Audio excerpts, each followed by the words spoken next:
Dear wonderful sisters and brothers, it is a delight Queridas to be irmãs, with you queridos tonight. irmãos, é um prazer estar com vocês esta noite. Aonde quer que estejam, Heartfelt handshakes to my brothers. eu We are estendo united um abraço às irmãs e um aperto de mão aos irmãos. Somos unidos no trabalho do Senhor. Quando pensamos em Adão e Eva, com frequência a primeira coisa que vem à mente é a vida paradisíaca que tiveram no Jardim do Éden. Fico imaginando o clima perfeito, não tão quente nem tão frio, e que as frutas, as verduras e legumes abundantes cresciam ao alcance das mãos. Uma vez que esse era um mundo novo para eles, havia muito a ser descoberto. Então, cada dia era muito interessante, e interagiam com a vida animal e exploravam as belas paisagens. Também receberam mandamentos para obedecer e tinham maneiras diferentes de lidar com tais instruções, o que começou a gerar certa ansiedade e confusão. Porém, ao tomarem decisões que mudaram sua vida para sempre, aprenderam a trabalhar juntos e se uniram ao realizarem os propósitos que Deus tinha para eles e para todos os seus filhos. Agora imaginem esse mesmo casal na mortalidade. Tiveram que trabalhar por seu sustento. Certos animais os enxergavam como alimento e havia desafios complicados que somente poderiam ser vencidos quando se aconselhavam e oravam juntos. Imagino que tiveram opiniões diferentes sobre como lidar com os desafios. No entanto, por meio da queda, tinham aprendido que era fundamental agir em união e amor. Nas orientações que receberam de fontes divinas, aprenderam o plano de salvação e os princípios do Evangelho de Jesus Cristo que tornavam o plano possível. Por entenderem que seu propósito terreno e seu objetivo eterno eram idênticos, eles encontraram alegria e sucesso ao aprenderem a trabalhar juntos em amor e retidão.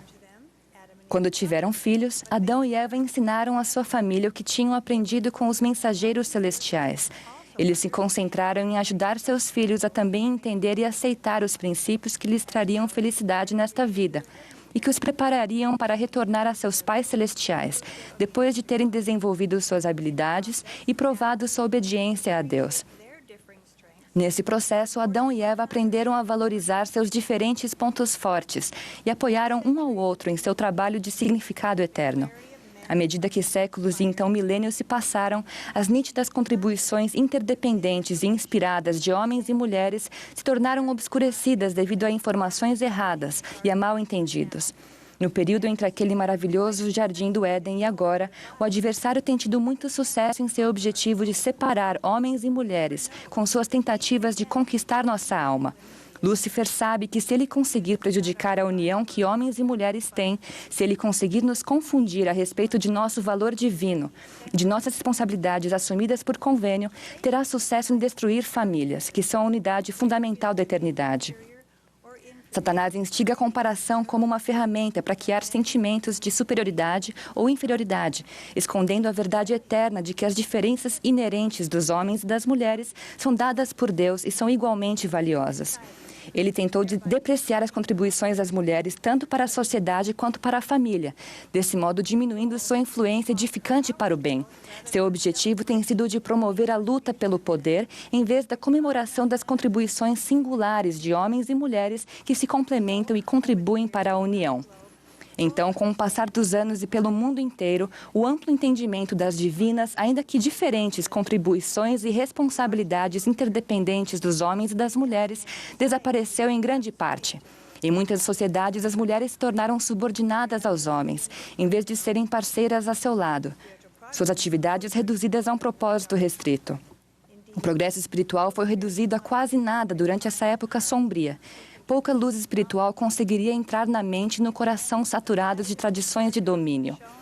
E então a luz do Evangelho restaurado resplandeceu mais brilhante que o sol, quando Deus, o Pai e seu Filho Jesus Cristo apareceram a Joseph Smith no início da primavera de 1820, naquele bosque sagrado ao norte de Nova York. Aquele evento deu início a um derramamento moderno de revelações do céu. Um dos primeiros elementos da Igreja Original de Cristo a ser restaurado foi a autoridade do sacerdócio de Deus. À medida que a restauração continuava a progredir, homens e mulheres começaram a perceber novamente a importância e o potencial de se trabalhar como parceiros, autorizados e conduzidos por Ele nesta obra sagrada. Em 1842, com a igreja ainda em desenvolvimento, quando as mulheres da igreja quiseram formar um grupo oficial para ajudar na obra, o presidente Joseph Smith se sentiu inspirado a organizá-la sob o sacerdócio, segundo o padrão do sacerdócio. Ele disse: agora passo a chave a vocês, em nome de Deus. Este é o início de dias melhores. E desde que essa chave foi passada, oportunidades educacionais, políticas e econômicas para as mulheres começaram a gradualmente crescer pelo mundo.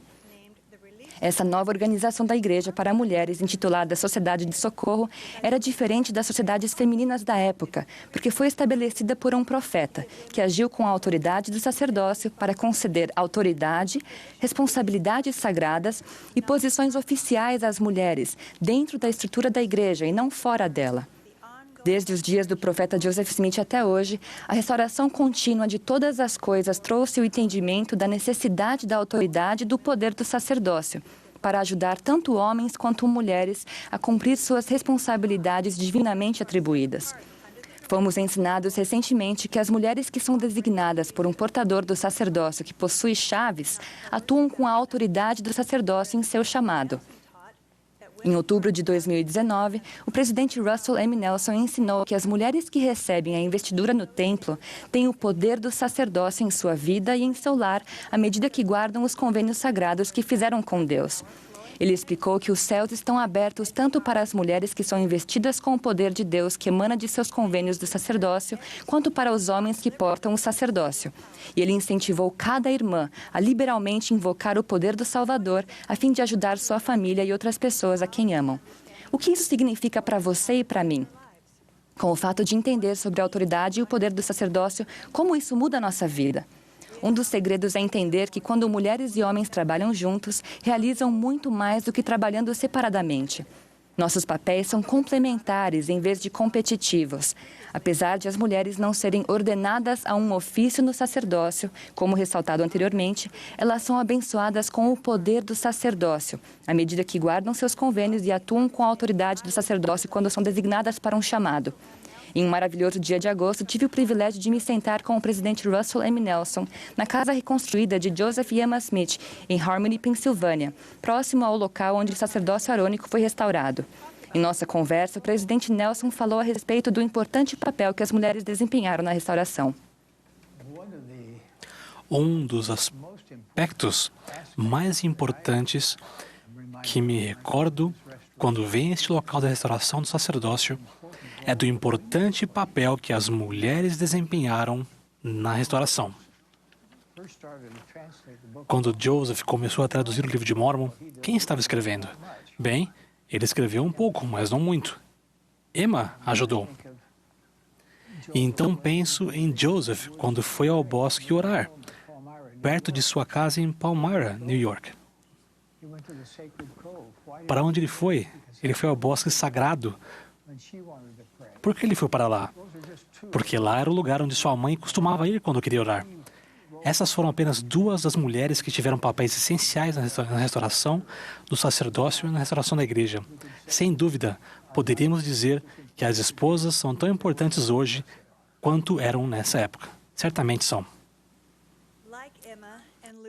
Tal como Emma, Lucy e Joseph, somos mais eficientes quando estamos dispostos a aprender um com o outro e quando estamos unidos em nosso objetivo de nos tornarmos discípulos de Jesus Cristo e ajudar outras pessoas ao longo do caminho. Somos ensinados que o sacerdócio abençoa a vida dos filhos de Deus de inúmeras maneiras, nos chamados da igreja, nas ordenanças do templo, nos relacionamentos familiares e na serenidade do ministério individual. As mulheres da igreja e os homens agem com a autoridade e o poder do sacerdócio. Essa interdependência entre homens e mulheres para realizar a obra de Deus por meio de seu poder é o ponto central do Evangelho de Jesus Cristo restaurado. A união é fundamental para a obra divina que temos o privilégio de ser chamados para realizar. Mas isso não simplesmente acontece. Precisa de esforço e tempo para se aconselhar de verdade, para ouvir um ao outro, entender o ponto de vista do outro e compartilhar experiências. Mas esse processo resulta em mais decisões inspiradas. Quer sejam nossas responsabilidades em casa ou na igreja, a maneira mais eficiente de atingirmos nosso potencial divino é trabalharmos juntos, abençoados pelo poder e autoridade do seu sacerdócio, em nossos papéis diferentes, mas também complementares. Como é essa parceria na vida das mulheres do convênio hoje em dia? Vou dar um exemplo. Allison e John tinham uma parceria singular. Usavam uma bicicleta dupla em corridas curtas e longas. Para competir com êxito nesse tipo de veículo, ambos os corredores precisam estar em sincronia. Precisam se inclinar na mesma direção ao mesmo tempo. Um não pode controlar o outro, entretanto, precisam se comunicar de forma clara e fazer sua parte. O capitão, na frente, controla os freios e o momento de se levantar. O companheiro, atrás, precisa permanecer atento ao que está acontecendo e dar força extra caso fiquem um pouco para trás ou desacelerar caso fiquem perto demais de outros ciclistas. Precisam apoiar um ao outro para atingir seu objetivo. Allison explicou. No começo, quem ficava na posição de capitão dizia levantar, quando precisava levantar, e frear, quando precisava parar de pedalar. Depois de um tempo, a pessoa no banco de trás aprendia a prever quando o capitão estava prestes a se levantar ou frear, sem que isso precisasse ser dito. Aprendemos a estar em sintonia e a perceber quando um estava ficando cansado e então compensar o outro. Tem tudo a ver com confiança e trabalho mútuo. John e Allison não eram unidos somente quando pedalavam, mas eram também unidos em seu casamento. Desejavam a felicidade do outro mais do que a própria. Procuravam pelo que era bom um no outro e trabalhavam para vencer o que não era tão bom no outro ou em si mesmos. Revezavam a liderança e revezavam contribuindo mais quando o seu parceiro estava cansado. Valorizavam as contribuições um do outro e encontravam melhores respostas para seus desafios quando uniam seus talentos e recursos. Estão verdadeiramente ligados um ao outro por meio do amor cristão. Estar em maior sintonia com o padrão divino de trabalhar juntos é decisivo nesta época em que a visão do eu primeiro nos cerca. As mulheres possuem dons divinos e distintos e recebem responsabilidades singulares, os quais não são mais ou menos importantes do que os dons e as responsabilidades dos homens. Todos foram criados e são necessários para realizar o plano divino do Pai Celestial de dar a cada um de seus filhos a melhor oportunidade para atingir seu potencial divino. Nesta época, precisamos de mulheres que tenham a coragem e a visão de nossa mãe Eva para se unirem aos irmãos em trazer almas a Cristo. Os homens precisam se tornar verdadeiros parceiros, em vez de presumirem que são os únicos responsáveis ou se comportarem como parceiros de faz de conta, enquanto as mulheres realizam grande parte do trabalho. As mulheres precisam estar dispostas a dar um passo adiante e ocupar seu lugar de direito tão necessário como parceiras, em vez de pensarem que precisam fazer isso sozinhas ou esperarem que lhes digam o que fazer. Enxergar as mulheres como participantes essenciais não se trata de criar igualdade, mas de entender uma verdade doutrinária. Em vez de criar um programa para isso, podemos trabalhar para valorizar as mulheres como Deus as valoriza, como parceiras fundamentais no trabalho de salvação e exaltação. Estamos prontos? Vamos nos esforçar para vencer os preconceitos culturais e aceitar os padrões e as práticas divinas com base em doutrinas fundamentais? O presidente Russell M. Nelson nos convida a realizarmos lado a lado esse trabalho sagrado para ajudar a preparar o mundo para a segunda vinda do Senhor. Ao fazermos isso, aprenderemos a valorizar as contribuições de cada pessoa e aumentar a eficiência em cumprir nosso papel divino. Sentiremos mais alegria do que jamais sentimos. Que cada um de nós escolha se tornar unido à maneira inspirada do Senhor para ajudar sua obra a ir adiante. Em nome de nosso amado Salvador Jesus Cristo. Amém. Thank you for these